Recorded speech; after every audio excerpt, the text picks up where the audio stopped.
আসসালামু আলাইকুম everyone, welcome back to my channel. Welcome to Bengali kitchen blog. আজ আমাদের রেসিপি রাজকীয় স্বাদের পায়েস।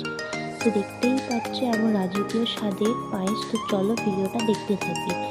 এখানে আমি একটা কড়াইতে দিয়ে দেবো 2 কাপ জল।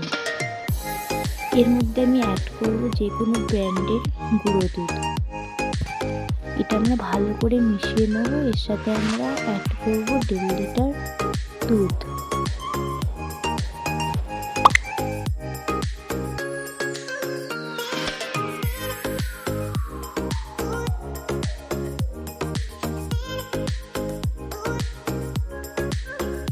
এর মধ্যে আমরা অ্যাড করব 2টো তেজপাতা এবং 5টা এলাচ, 2টো লবঙ্গ। এটা আমরা এবার অনবরত নাড়তে থাকবো, নাড়লে মিশিটা লেগে যাবে।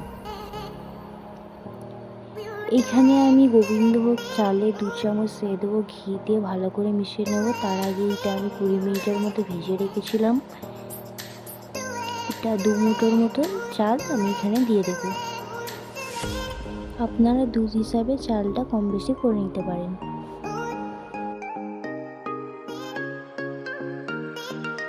আমাদের এরকম বলক ওঠা অবধি আমরা এটা ভালো করে অনবরত নেড়ে যেতেই হবে।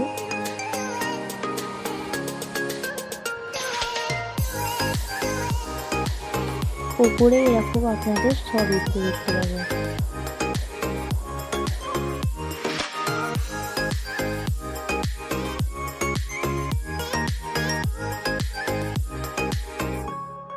এরকম স্বাদ আসলে এটা আমরা আবার মিশিয়ে নেব। এরকম বারবার করে আমরা এখানে মিশিয়ে নেব। এটা আমাদের অনবরত দিয়ে যেতেই হবে, না হলে নিচেটা লেগে যাবে। যতক্ষণ বলক উঠতেছে ততক্ষণ আমার চ্যানেলটিকে সাবস্ক্রাইব এবং ভিডিওটিতে লাইক দিয়ে দেবেন এবং নোটিফিকেশানটা চালু করে রাখবেন। তো এর মধ্যে এবার আমি অ্যাড করে দেব গুড়। 1 কাপ এখানে আমি গুড় অ্যাড করলাম। আবার এটা আমরা মিশিয়ে নেব। এখানে কালারটা আমাদের হালকা ব্রাউন কালার চলে আসবে। তার মধ্যে এখানে আমরা অ্যাড করব 1 কাপ চিনি।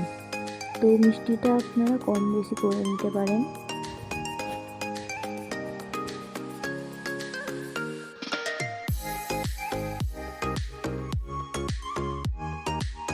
এইটা আমরা ভালো করে মিশিয়ে নেব আরও 15 মিনিটের মতো। এবার আমরা অ্যাড করব কাজু কিশমিশ। এইটা আবার মিশিয়ে নেব আমরা।